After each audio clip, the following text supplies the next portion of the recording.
The sun was just beginning to rise over the quiet ranch, casting a soft golden light across the wooden fences and dusty ground. The air carried that familiar early morning stillness, the kind that people remember long after the years have passed. Thomas Hale stood by the gate, one hand resting on the worn wood, the other adjusting his old hat. He had aged gently, like the land around him, not untouched by time, but shaped by it. His hair had turned silver at the edges, and the lines on his face told stories no one had asked him to speak aloud. He liked it that way. The ranch had been quiet for a long time. Not lonely, just quiet. The kind of quiet that lets a man think and remember. A distant sound broke through that stillness. At first, it was faint, like the rhythm of hooves carried on the breeze. Thomas lifted his head slightly, narrowing his eyes toward the horizon. Dust rose in the distance, slow, steady, approaching. He didn't move. He just waited. 3 figures appeared, riding side by side.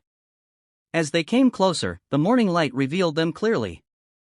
3 women, strong in posture, common presence, riding with a quiet confidence that spoke of long journeys and deeper stories.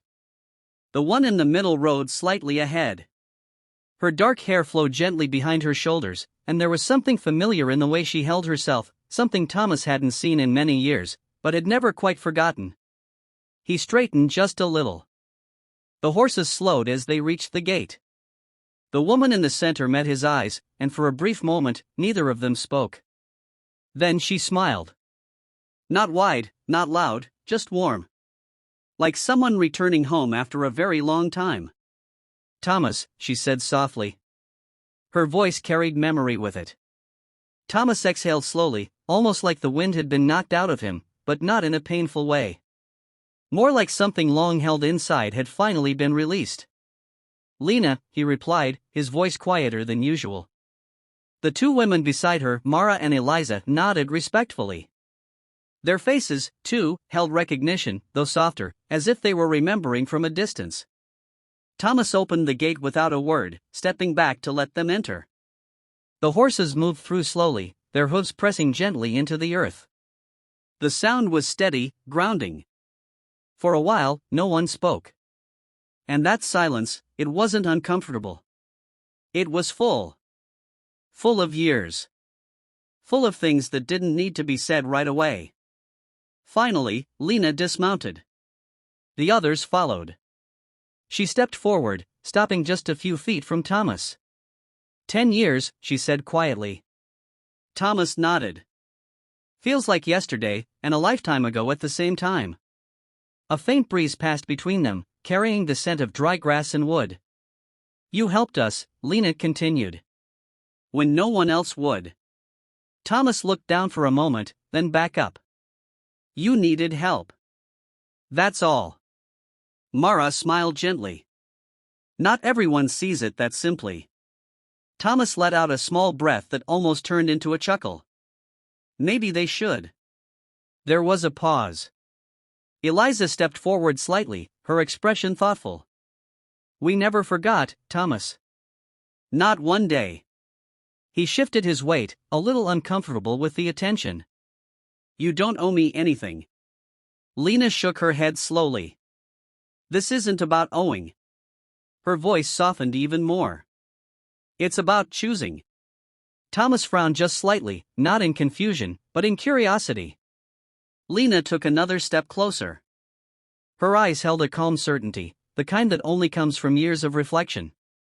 We came back, she said, because we made a promise to ourselves, a long time ago. Thomas waited. The ranch seemed to hold its breath. Lena glanced briefly at Mara and Eliza, who gave her small, reassuring nods. Then she looked back at Thomas. We said, if we ever found you again, we wouldn't just thank you. A gentle pause followed. We would ask you to share a life with us. The words settled slowly into the air. Not heavy, not rushed, just present. Thomas didn't react right away. He didn't laugh. He didn't step back. He just stood there, absorbing it. Because at his age, you don't rush moments like this. You let them arrive fully, and you meet them with care. He looked at each of them in turn. Lena, steady and warm. Mara, quiet and thoughtful. Eliza, kind, with the softness in her eyes. Then he looked out across the ranch, the land he had worked for decades, the place that had become both his refuge and his responsibility. When he finally spoke, his voice was calm. "You've lived full lives," he said. "I can see that." Lena nodded.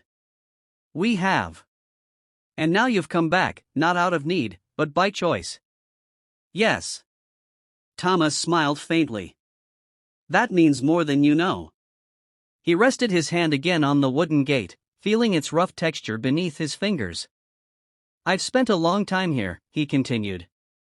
"Learning that life isn't about big moments or grand gestures." He looked back at them. "It's about showing up. Every day. For the people who matter." A quiet understanding passed between them. Lena stepped closer still. "We're not asking for anything complicated," she said. "Just a chance to share the quiet with you." Thomas's eyes softened. That word, quiet, it meant something to him. More than excitement. More than adventure. Quiet meant peace. It meant trust. He took a slow breath. "You know," he said gently, 10 years ago. "I didn't think twice about helping you." Mara smiled. "That's why we remembered." He nodded. "But today, I have to think a little more carefully." The women didn't seem disappointed. They simply listened. Because they understood that careful thinking wasn't rejection. It was respect. Thomas stepped forward slightly, closing the distance between them. "I won't pretend I expected this," he admitted. A small, shared smile appeared among them. "But I also won't pretend it doesn't mean something." The morning sun had risen higher now, warming the space around them. Birds could be heard faintly in the distance. Life, continuing, as it always does. Thomas looked at Lena once more. "I don't have all the answers," he said. "And I don't move as fast as I used to." "That's all right," she replied softly. "We didn't come for speed." He let out a quiet breath, almost like a laugh. "Good," he said. "Because what I can offer is simple." He gestured gently toward the ranch. "A place to sit in the evening, a cup of coffee in the morning, and someone who will be there, day after day." The three women exchanged glances. It wasn't a grand promise. But it was real. And at their stage in life, real mattered more than anything. Lena reached out her hand, not urgently, just patiently. Thomas looked at it for a moment, then took it. His grip was steady. Not tight, not loose, just sure. "We'll start with that," he said. And in that moment, there was no need for anything more. Because sometimes, the greatest kindness isn't in what you give all at once. It's in what you're willing to share, slowly, honestly, over time. The sun continued to rise. The ranch, once quiet, now held something new, not loud, not overwhelming, just gently alive again. And as they stood together, there was a simple understanding between them. That life, even after many years, still has a way of bringing people back to where they belong. Not with noise, but with quiet, steady grace.